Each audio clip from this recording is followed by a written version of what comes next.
Okay, describe what most impressed you about your parents that you think future generations can learn from. Yes, this sentence does end with a preposition. Let's see.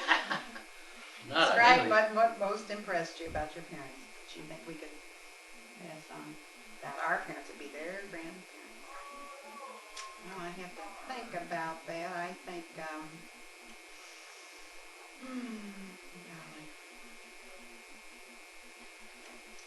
I think honesty was a big thing in our family.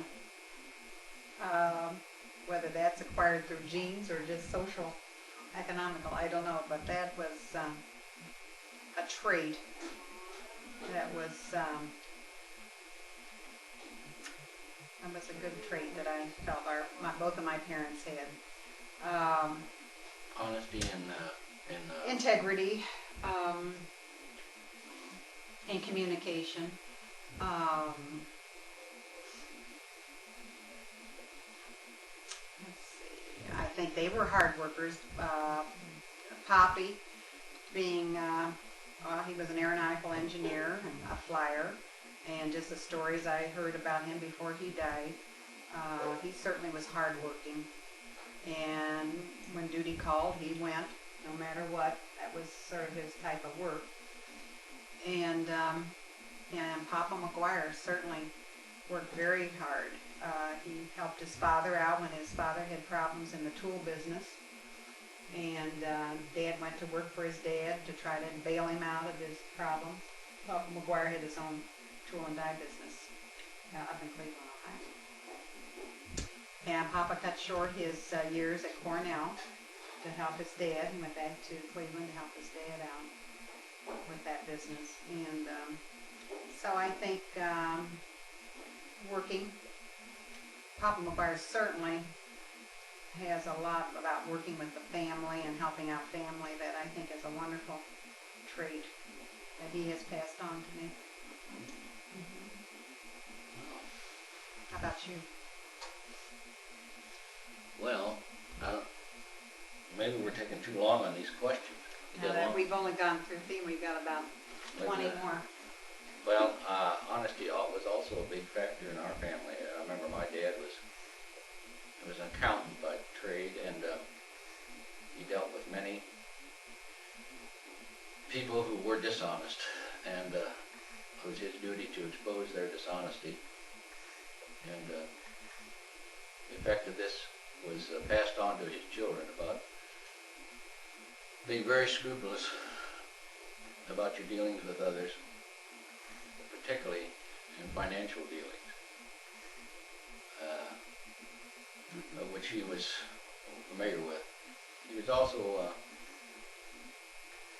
one for punctuality and for neatness of appearance, all things that he learned in the business world. But above that, beyond that, I think he was always one to call a spade, and never minced any words, and he knew always where he stood with Dad. Mother was a little more devious, and I would say a little softening influence on his. He was honest to the point of embarrassment sometimes, and she sort of mollified that tendency. They both were great practicing Catholics, so much of my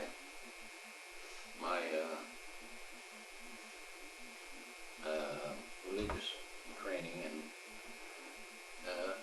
experience was firsthand from them, as well as from the Catholic schools.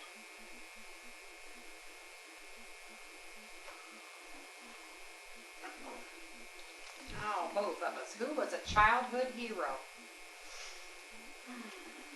Childhood hero. Oh, Chris. I used to see some movies and things like that. I don't know if we're getting into that, but I love, Shirley Temple, and I love Jeanette MacDonald and Nelson Eddy and how they sang, and all those movies. I just thought they were just, I was probably about 8 to 10, and I just thought they were just such a cute couple singing in all those movies, and it was such a romantic pair. So, I guess I'd have to think maybe some of those movie stars and so forth. Who would be a hero? I'm trying to think. Childhood hero. I guess mine would be along political lines. When I grew up, during some of my early formative years was in the Roosevelt administration, and the political arguments surrounding his administration within my family and Around 8 or 10 years old, childhood, you were aware of that?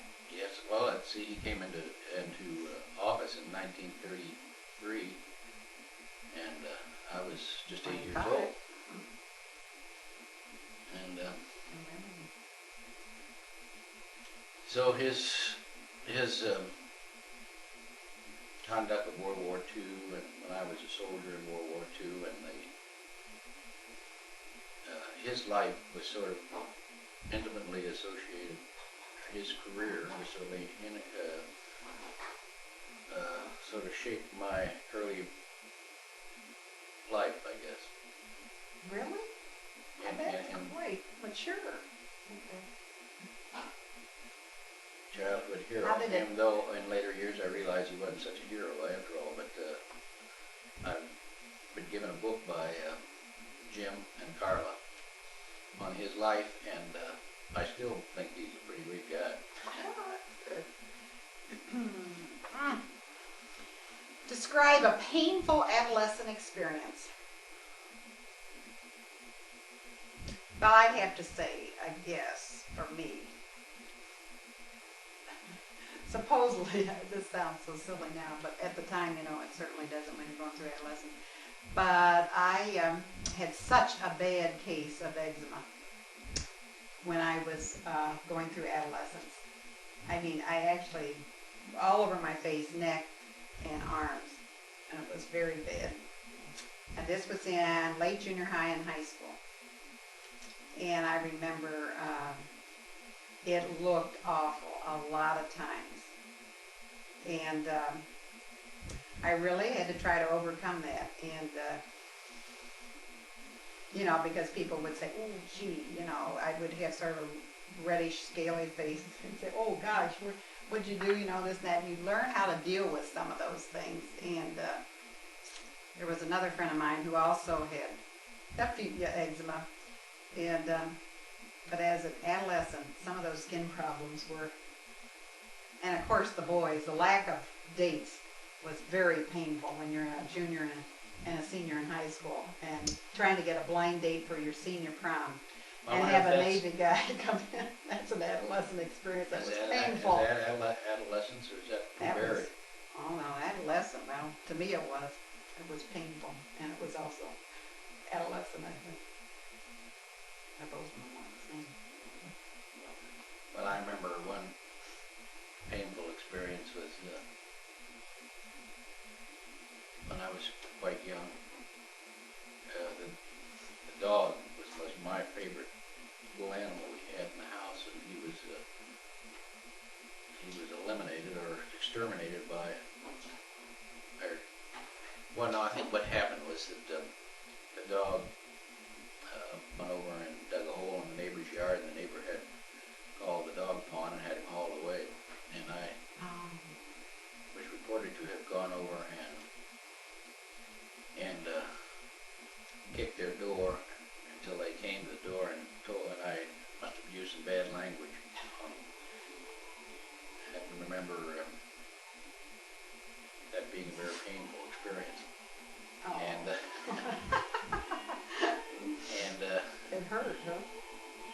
Another one was another painful experience I can remember as an adolescent was I was staying with my Aunt Mary, and my Aunt Mary, my mother's sister, had a summer home down on the river, on a riverbank in Cincinnati, and her next door neighbor was painting the house, and they had left the paint buckets out, and I went over and used dipped in the paint and spread it on the house.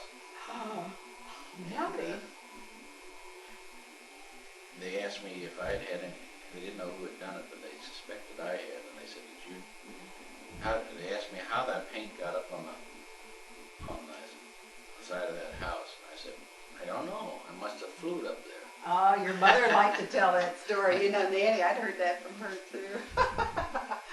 But adolescence and puberty, I can remember one of the first girls I ever dated must have been in junior high school. It was junior high school. And I was supposed to, my buddies got me a date lined up with her, and we had a little plan where I was to kiss her during this date, and that was a very painful experience. Oh, how'd it work out? Well, we were Did you have fun? we had built a little bonfire out in the woods someplace, and we were to go out and get some wood for the fire, and while I was out there, I was supposed to kiss her. Oh. So they were always kidding me about going out and getting some sticks for Oh. the fire. And that meant that's your time to kiss, huh? Okay, both of you discuss a particularly successful experience, a time when you felt like a winner. Also discuss a time when you felt like a loser. Well, I guess a couple times. In senior high school and when I was in college, I was into the school politics, let's say. And there were times when I was elected like president of the class in college, and then I was president 4 years of our class when we went through college, and also of the girls' league at Oakwood High School. And you know, I felt like that was a vote of confidence, and I liked working with on a project like that for the class, and that made you feel good when you got that vote of confidence, certainly, you know. Yeah. And let's see, also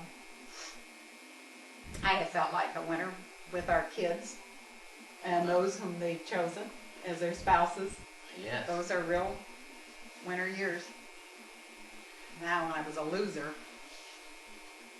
I remember my tennis matches with Mary Lloyd. That would have to be when I would lose to my little sister. Those were tough losses. That's for sure, right. How about you? Well, I successful experience. Like a winner, one of the earlier ones was when I was about 12 years old. I was in a tennis match, and I didn't have the right equipment, the right shoes to play on a clay court, and I had to play on my bare feet. And I won against a seated opponent in my bare feet, and I got a picture in the paper as the barefoot boy who won the tennis match. The blisters didn't hurt. It was worth And it. that would have been followed shortly by my most losing experience, because I lost the next match, but in my tennis shoes.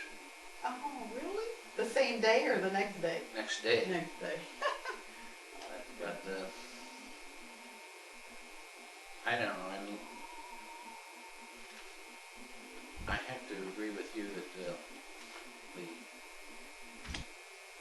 if I felt like a winner in later life, it was the normal and very rewarding experience of raising children. They've all turned out terrific, and that's certainly been a winning experience. Yeah. Can never be replaced as far as we're concerned. Okay, talk